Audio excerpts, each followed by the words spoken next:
Welcome to Glendora Perspective. I choked. I'm Diane Michelson. I'm Lois Shade, Gift Shop. We have had a tremendous amount of stuff going on lately. Massive evacuations ordered as onslaught of fires spread and all this orange stuff. 1,155 homes and counting. New 2 people that were evacuated. Fire threat to homes diminishes. But that might not quite be true. Somebody who is very knowledgeable here to update us, has been with us before, is Mike Archer. He is a wildfire consultant and an author. He brought one of his books to show us, but he also brought us a lot of information. We've actually had 7 fires going at the same time, or more than that? Well, there were a total of 20 that happened around that period in late October. And Okay. how many were arson? That's a good question. They've identified a few, and ironically, the one arsonist that they caught, the little boy, they let off because they said that they didn't feel like prosecuting a child because they didn't feel it was malicious intent. Just to give them a little feel for what it looks like, we have a map. You probably can't see it, but it will. They will see it, folks. Yeah, you will see the scope of that. All the dots. All those dots are the fires that they were fighting. Are there still fires burning? Yes, we still have a couple of them that are more or less contained, about 97%, but they're still putting out a lot of the burn. And typically they have to wait a couple of weeks even after they put it out to make sure it doesn't reignite. 10 people died, over 100 people injured. Yep. Over $1.6 billion in All the costs the so financial far. toll. Yeah, and it may go up. Interesting enough, I saw the San Gabriel Valley Economic Development Council person talking, and he's saying it's going to be, when you take into consideration lost businesses, lost jobs, we're looking at over $2 billion. Easily. Yeah. Yeah, and there are things that people didn't consider during the fire. For instance, the people that lost power, some of those were dairies, so they couldn't pump milk out from the cows during that period of time. So the farm groups have lost millions of dollars. They estimated that they probably lost, well, I broke it down basically by the various areas as to where they had lost various amounts of crops. Farm and orchard losses up there right below the financial toll.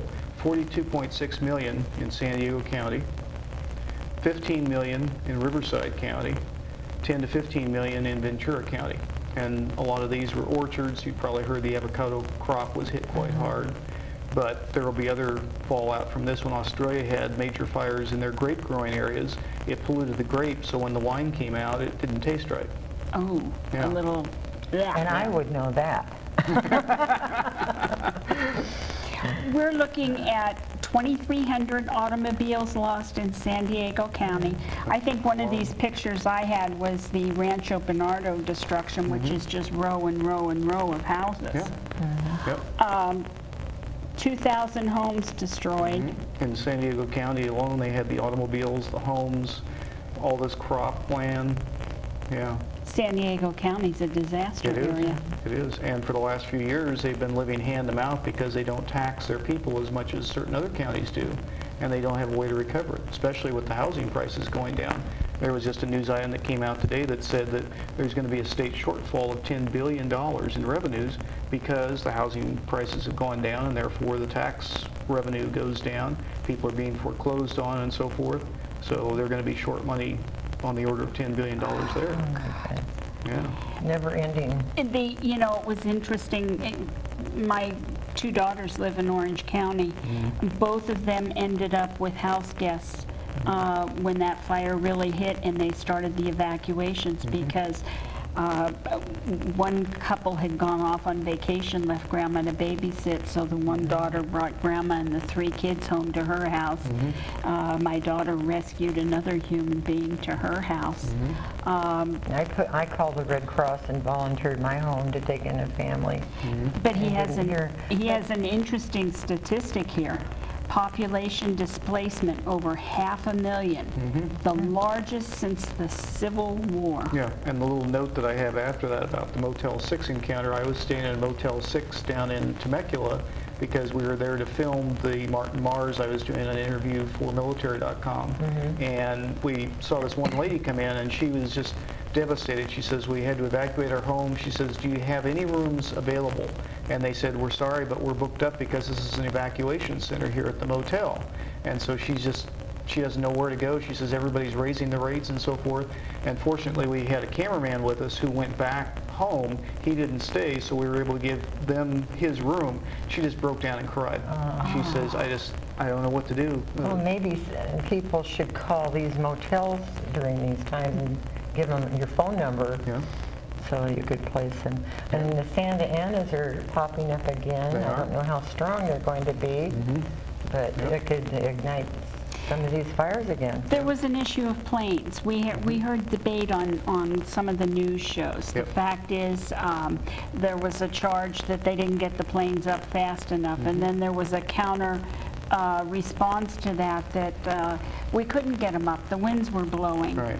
So, true or false? They had spotters from CAL FIRE that were supposed to fly with the planes. Those are the rules. For every plane that goes up, they have a CAL FIRE spotter with them. They didn't have enough spotters available. Some of them were on the ground directing air attacks into the area, so they didn't have enough to go around. They had these military aircraft where the crews were spun up, they were ready to go out, but they didn't have any spotters to go with them. So CAL FIRE had to bend the rules a bit and put up one spotter for every 3 helicopters, for instance. So they would send them out in a group of 3 instead of having just one here, one there, one someplace else. But it still took them a couple of days before they finally got past not having the spotters, having the winds lay down enough that they could get the planes and the helicopters up. And by that time, of course, the fires had quadrupled in size. Yeah. I remember past visit you came, that you said they can see at night in a lot of these planes, but the news said at dark they all are down. The military can fly at night. LA County Fire has helicopters that can fly at night. Other than that, San Diego's got one helicopter that can do it. LA City is beginning to switch over, but many of the But they areas didn't don't do have it. them. They No. didn't do it. No, they won't put the CAL FIRE spotters up with the planes at that point. And the other problem is they were using water to put the fire out. They were dropping retardant line and digging hand lines in front of the fire. Putting a hand line in front of a wind-driven wildfire is about as futile as digging a 1-inch wide trench across your backyard to keep a rattlesnake out. Yeah. It's just going to slither right across that 1-inch wide trench. And this is what was happening, was the fire would just jump these lines, and besides that, you don't put firefighters in front of a No. wind-driven wildfire because you'll get Very burned over. dangerous. Yeah. Yeah. And we had a couple of cases of burn over where, for instance, one fire engine was caught in the burn over where the flames just came up around him. It blew out all the windows in the fire truck. Oh my Oh goodness. my.